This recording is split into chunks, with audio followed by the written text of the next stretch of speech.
দর্শক বন্ধুরা দেখেন, এটা হচ্ছে প্যান্টের কাটিং। আপনারা দেখেছেন অনেক, কিন্তু সেলাই দেখেন নাই। এই যে প্যান্টটা সেলাই করা হয়েছে, এটা চিরা করা হচ্ছে। প্যান্টের সেলাইটা দেওয়ার পরে এই চিরাগুলো করতে হয়, না করলে প্যান্টের ফিনিশিংটা হয় না ভালো মতো। এটা এভাবে যে দেখেন ভালো করে এটা এটা চাষা দিয়ে নিতেছেন। আপনারা এটা ডাইরেক্ট লাইভ দেখতেছেন, যেন আপনাদের সুবিধার্থে ডাইরেক্ট ভিডিওটা করতেছি।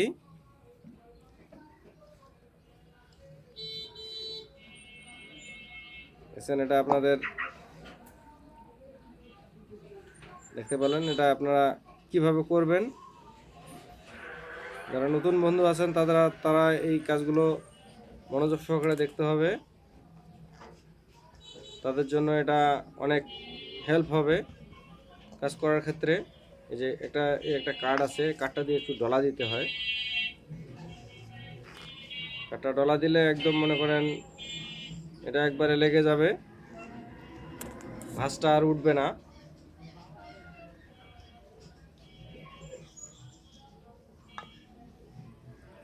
আপনারা একটু গাড়ির শব্দ শুনতেছেন, কিন্তু এটা রাস্তার সঙ্গে আমি ভিডিওটা করছি, এই কারণে আপনাদের শব্দটা পাচ্ছেন আপনারা। আর শব্দটার জন্য আপনাদের কীরকম বিরক্ত লাগতেছে সেটা একটু কমেন্টে জানাবেন, তাহলে আমি এই বিষয়টা নিয়ে আমি খেয়াল করব। এই যে এখানে একটা কাপড় দিয়ে নিতে হয়, কেননা এই যে এই জায়গাটাতে গ্লেস ওঠে, এটা একটা গ্লেসের মতো ওঠে আয়রনের। এই যে আমাদেরকে যেন না ওঠে গ্লাসটা, ওই যেমন ওই কাপড়টা দেওয়া হলো, ওই কাপড়টা দেওয়ার উদ্দেশ্য ওই কাপড়ের উপর দিয়ে গ্লাসটা চলে যাবে। এই যে কাপড়টা দিয়ে নেওয়া হলো।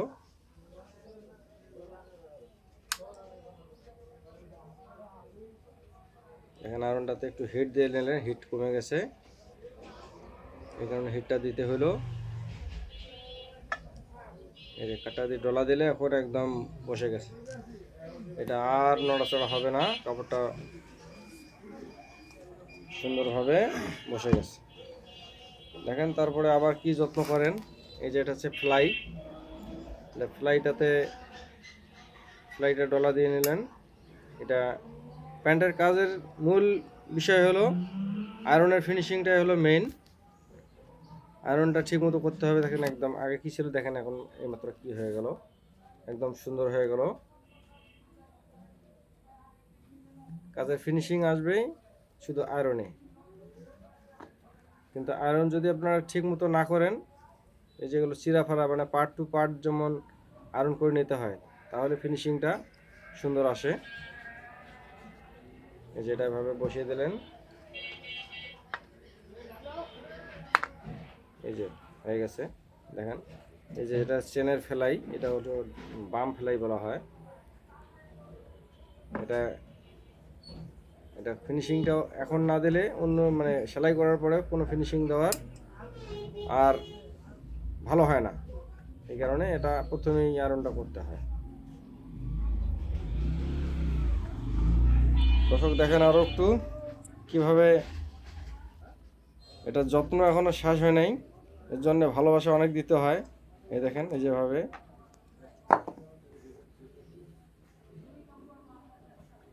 ভাই এত সুন্দর করে কাজগুলো করতেছেন, এই জন্য ভাইয়ের জন্য অবশ্যই একটা লাইক করতেই পারেন।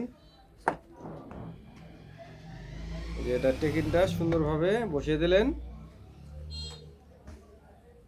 এরপর দেখেন এদিকে একটু ক্লিয়ার করে নিলেন। এখন দেখেন এই যে এখানে যে নিচ থেকে চিরাটা করেছিলেন, এখন এই জায়গাটা চিরা করার প্রয়োজন, এই জন্য এই চিরাটা করতেছেন।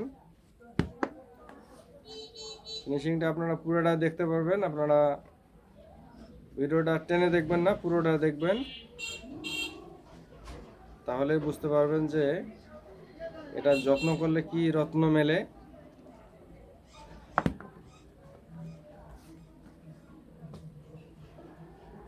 এই যে দেখতে পারলেন, এই যে হয়ে গেছে। এটা হলো নিচের ফিনিশিংটা গেল, এখন দেখুন উপরের ফিনিশিং কিন্তু ক্লিয়ার হয়ে গেছে, কিন্তু আরও ক্লিয়ার করতে হবে। এই যে কাপড়টা দিয়ে আবার কাপড়টা দিয়ে ডলা দেবেন।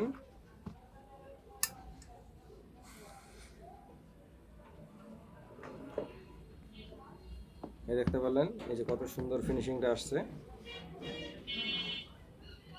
এগুলো কাজগুলো আপনাদের করতে গেলে ফিনিশিংটা কেমন ছিল এখন দেখবেন একটু পরে। এই যে আয়রনটা সরালে, আয়রনটা হওয়ার পরে ফিনিশিংটা দেখতে পাবেন। দেখছেন একদম ফ্রেশ। এই যে এই সেটটা যেমন একটু ঘোচানো আছে, এটার প্রমাণ এখনই পেয়ে যাবেন আর কত সুন্দরভাবে ফিনিশিংটা হবে।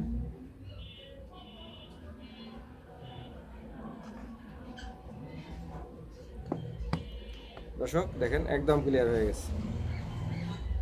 আরও কিছু বাকি অংশ আছে, এই যেটা হয়ে গেছে। ধন্যবাদ দর্শক, ভিডিওটা কেমন লাগলো জানাবেন আর চ্যানেলটা সাবস্ক্রাইব করে রাখবেন যেন এরকম ভিডিও আপনি আরও পেতে পান। দেখছেন কতক্ষণ ধরে ইনি এটাকে যত্ন করছেন। তাও আবার দেখেন হাঁটুর উপর, এক হাঁটু ফেলে বসছেন আর এক হাঁটুর উপর বসে কাজটা করতেছেন।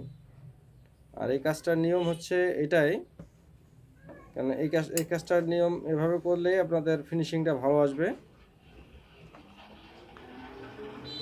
ধন্যবাদ দর্শক ভিডিওটা দেখার জন্য।